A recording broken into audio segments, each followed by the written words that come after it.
الحمد لله وكفى وسلام على عباده الذين اصطفى أما بعد فأعوذ بالله من الشيطان الرجيم بسم الله الرحمن الرحيم إنك لعلى خلق عظيم محترم بزرگوں اور دینی بھائیوں اساتذہ کرام السلام علیکم ورحمۃ اللہ وبرکاتہ۔ ابھی میں نے آپ کے سامنے کلام پاک کی تلاوت کی ہے جس میں اللہ عز و جل نے حضور اکرم صلی اللہ علیہ وسلم کے ایک وصف کا بیان کیا ہے کہ محبوب صلی اللہ علیہ وسلم ہم نے آپ کو بلند اخلاق کا پیکر بنا کر بھیجا۔ چنانچہ حضور پاک صلی اللہ علیہ وسلم کے حیات طیبہ میں اعلیٰ ترین کے اخلاق ملتے ہیں کہ آپ صلی اللہ علیہ وسلم نے امت کو اپنے اخلاق کی زیادہ تعریف فرمائی۔ آپ صلی اللہ علیہ وسلم کا اخلاق کا یہ عالم تھا کہ آپ صلی اللہ علیہ وسلم کو کوئی گالی دیتا آپ صلی اللہ علیہ وسلم اس کو دعا دیتے، آپ صلی اللہ علیہ وسلم کو کوئی برا بھلا کہتا تو مسکرا کر گزر جاتے اور اس کو برا بھلا نہ کہتے۔ ایک مرتبہ آپ صلی اللہ علیہ وسلم طائف تشریف لے گئے، وہاں کے لوگوں کو ایک اللہ کی عبادت کی دعوت دی۔ آپ صلی اللہ علیہ وسلم کا پیغام سن کر وہاں کے سردار بگڑ گئے اور بہت ہی بے رخی و دشمنی سے پیش آئے کہ جب آپ صلی اللہ علیہ وسلم واپس ہونے لگے تو شریر اور بدماش بچوں کو پیچھے لگا دیا۔ انہوں نے اتنا پتھر آپ صلی اللہ علیہ وسلم پر پھینکا کہ جس میں ادھر سے خون جاری ہو گئے اور جوتے مبارک خون سے تر ہو گئے۔ آپ صلی اللہ علیہ وسلم نڈال ہو کر ایک باغ میں بیٹھ گئے، اللہ کی رحمت کو جوش آیا اور ایک فرشتہ آپ صلی اللہ علیہ وسلم کے خدمت میں حاضر ہوا۔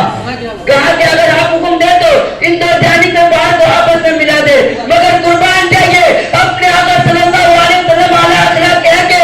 آپ صلی اللہ علیہ وسلم نے فرمایا یہ مجھے نہیں پہچانتے وانا ایسا نہ کرتے، اگر آج یہ ایمان نہیں لائے تو اللہ کی ذات سے امید ہے کہ ان کے نسلیں ایمان لائے گی، اور ایسا ہی ہوا۔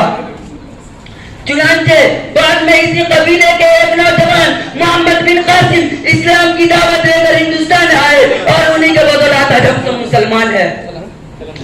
الہی رحم کر کہسار طائف کے مکینوں پر، الہی رحم کر کہسار طائف کے مکینوں پر، الہی پھول برسا پتھر والی زمینوں پر۔ جہالت ہی نے رکھا ہے صداقت کے خلاف ان کو، جہالت ہی نے رکھا ہے صداقت کے خلاف ان کو، بیچارے بے خبر انجان ہے کر دے محفل کو۔ اسی طرح ایک بڑھیا کا واقعہ ہے کہ روزانہ آپ صلی اللہ علیہ وسلم کے اوپر کوڑا کرکٹ پھینک دیتی تھی، مگر آپ صلی اللہ علیہ وسلم کچھ نہیں کہتے اور خاموشی کے ساتھ گزر جاتے۔ ایک دن وہ بیمار پڑی تو آپ صلی اللہ علیہ وسلم اس کے بارے میں دریافت کیا۔ بیماری کی خبر پا کر آپ صلی اللہ علیہ وسلم خود اس کی عیادت کے لیے تشریف لے گئے۔ جب بڑھیا نے آپ صلی اللہ علیہ وسلم کو اپنے پاس دیکھا تو اس نے رو رو کر آپ صلی اللہ علیہ وسلم سے معافی مانگی اور اسی وقت ایمان میں داخل ہو گئی۔ آج دشمنان اسلام نے یہ غلط خبر پھیلا رکھی ہے کہ اسلام تلوار کے زور سے پھیلا ہے، مگر حقیقت تو یہ ہے کہ اسلام اتنے اخلاق سے پھیلا ہے۔ ایک حدیث میں آقا صلی اللہ علیہ وسلم نے فرمایا جس کا مفہوم یہ ہے کہ مفلس وہ نہیں ہے جس کے پاس روپیہ پیسہ اور مال دولت نہ ہو، بلکہ مفلس وہ ہے جو قیامت کے دن بہت ساری نمازیں، روزے، زکات، حج اور تلاوت و تسبیح کا لے کر ذخیرہ ہوگا، مگر کسی کو گالی بھی ہوگی، کسی کو برا بھلا کہا ہوگا، کسی کا حق دبایا ہوگا، اس نے جو لوگوں کا حق مارا تھا اس کے بدلے میں ان کو نیک عمل کے دے دیے جائیں گے،